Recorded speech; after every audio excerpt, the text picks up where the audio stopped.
Crazy. Continuing on the Minnesota Connection tip, an early chapter of your career was Prince adjacent with Kirk Johnson, right? Yeah. And you have shared this story with me in the past, but Kirk was really instrumental in inviting you to certain places in the scene. Can you go through that?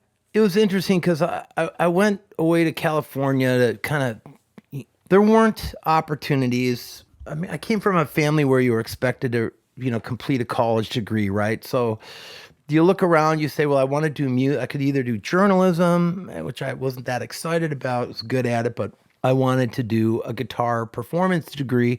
And there were only two programs in the late 70s, early 80s that were non-classical based, meaning you didn't have to have grown up as a classical kid doing the Suzuki method and learning all the stuff. And so I ended up in LA for college. And when I came back, one of the first gigs that I auditioned for happened to be out of North Minneapolis, and they were looking for a guitar player. And I, through a friend who actually was the drummer who quit the band, I was invited to join this band. I'm the white guy, the only white guy in the band. It was so fun. And the new drummer that came into this group was Kirk Johnson, who went on. He's got his own story that I'm sure he'd like to be able to tell people about. But my connection with Kirk and the Minneapolis black music community was utterly friendship driven. We became close pals. I'm playing in this funk band with a lot of the players that, I mean, if you're playing music at that time, everybody was connected to Prince in some way or another. What year is this? 86 and into 87. And I'm starting to do stuff on the road, and Kirk is playing with me on the road, and the phone is ringing, and it's like, can I talk to Kirk? Because we always roomed together. And a lot of times it was, Prince looking to tell Kirk he needed to go home. Right now we're shooting this movie.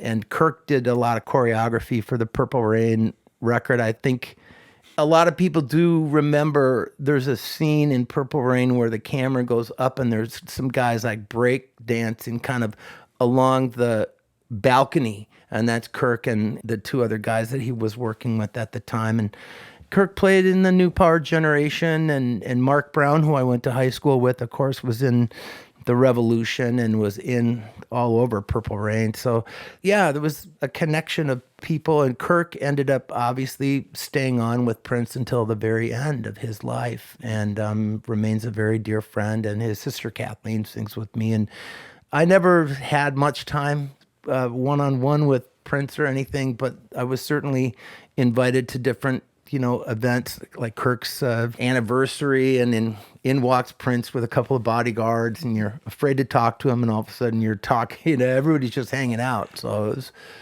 he was an amazing guy, even just be in proximity of him. I didn't realize that Kathleen and Kirk were brother-sister. Yep, they certainly are. Kathleen performed with him and did some, like vocal section leader kind of stuff for a period of time. For Prince or for Yep, Kirk? for Prince. They're both part of my family, and that's where I got when you get a new name, you know that you've been accepted into the family. So I'm known as Willis among the players in that circle. And Kirk did a remix for you. Yeah, he played extensively on my second album for Narada, which kind of made their eyebrows, jump out, because my first record for Narada really featured a lot of the solo guitar that I had enjoyed performing during breaks of the band gigs. The band would go on break and people would say, "Billy, get out your acoustic," and I'd play acoustic. And then Kirk and I started playing together, and it took on this really crazy funk thing that's still kind of ahead of its time. Yep. I would actually challenge people to listen to this record called Out of Hand. You can find it.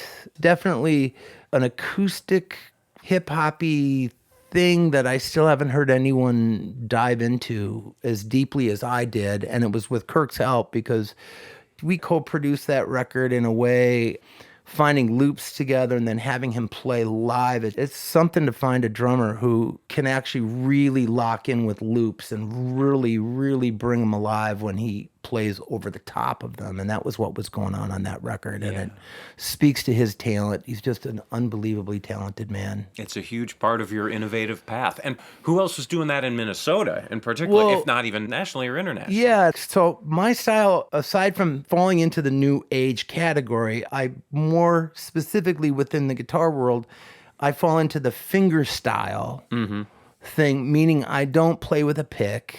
I'm using my fingers in various ways on the neck of the guitar, as well as in whatever traditional technique that I possessed at certain times when I was recording.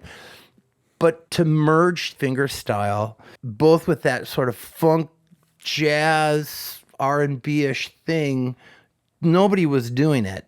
Nobody's really, I still really haven't heard anybody that as a finger style player has actually done an ensemble recording quite like that. And I would also say that it's very difficult to find any recordings of steel string American fingerstyle guitar with orchestra, and that comes later, and we'll get to that at some point. We can talk about my work with orchestral settings. Absolutely. And I need to recommend that people go listen to Out of Hand. It's a boundary-pushing album.